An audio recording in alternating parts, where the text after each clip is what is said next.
మాట్లాడండి మాట్లాడండి మెగాడిఎస్సికి మాట్లాడండి. సంబంధించి అభ్యర్థులు ఎవరైతే ఉన్నారో ఈ 56 మందిని కూడా విద్యాశాఖకి సంబంధించినటువంటి అధికారులు కూడా పిలిచి మాట్లాడాల్సినటువంటి అవసరం ఉంది అనిపిస్తుంది సార్. ఎందుకంటే ఇప్పుడు ఆల్రెడీ మీరు ఎక్స్ప్లెయిన్ చేశారు. ఎక్స్ప్లెయిన్ చేసిన తర్వాత కూడా నాకు క్లారిటీ వచ్చింది సార్. ఎందుకంటే అంటే అక్కడ 5 పోస్టులే ఉన్నాయి. 6వ పోస్ట్ కి సంబంధించి ఏళ్ల తరబడి ఎదురు చూడాల్సి వస్తుంది.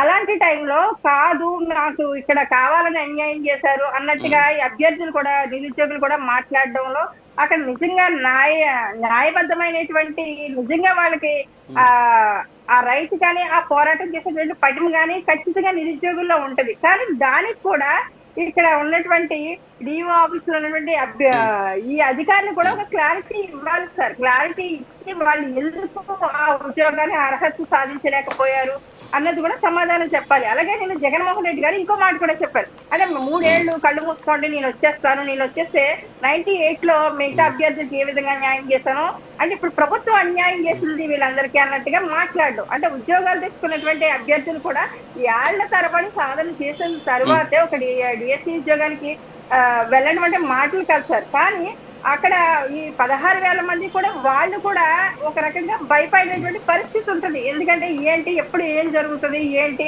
ఈ పార్టీలకు సంబంధించి వీళ్ళు చేస్తున్నటువంటి రాజకీయాలకు సంబంధించి ఇక్కడ నిరుద్యోగులు బలైపోయేటువంటి పరిస్థితి ఉంటుంది. కాబట్టి ఖచ్చితంగా ఆ 56 మందిని పిలిపించి ప్రభుత్వం కూడా మాట్లాడాలి. మాట్లాడి నిజంగా వాళ్ళకి అన్యాయం జరిగినట్లయితే కనుక జగన్మోహన్ రెడ్డి గారు ఒక మాట అన్నారు సార్, నేను 3 ఏళ్ల తర్వాత నేను వచ్చేస్తాను, కావాల్సిన ఉద్యోగాలు సృష్టించి మీకు ఇచ్చేస్తానని చెప్పారు జగన్మోహన్ రెడ్డి గారు. కానీ ఇవాళ ప్రభుత్వంలోనే చాలా పోస్టులు ఖాళీ అవుతూ ఉన్నాయి. ప్రతిదీ కూడా జగన్మోహన్ రెడ్డి గారి లాగా గతంలో లాగా వదిలేదు మన కూటమి ప్రభుత్వం, ఎక్కడికక్కడ భర్తీ చేసుకుంటూ వస్తుంది.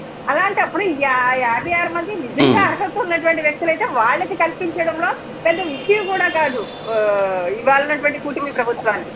కాకపోతే జగన్మోహన్ రెడ్డి గారు నిరుద్యోగుల ఒక జీవితాలతో ఆటలాడడం మానేసి వాళ్ళని వివాదాల్లోకి లాగడం మానేసి వాళ్ళు కోర్టుల చుట్టూరు తిప్పించేటువంటి ఒక ప్రక్రియను అయితే మాత్రం ఖచ్చితంగా మానుకోవాలి సార్.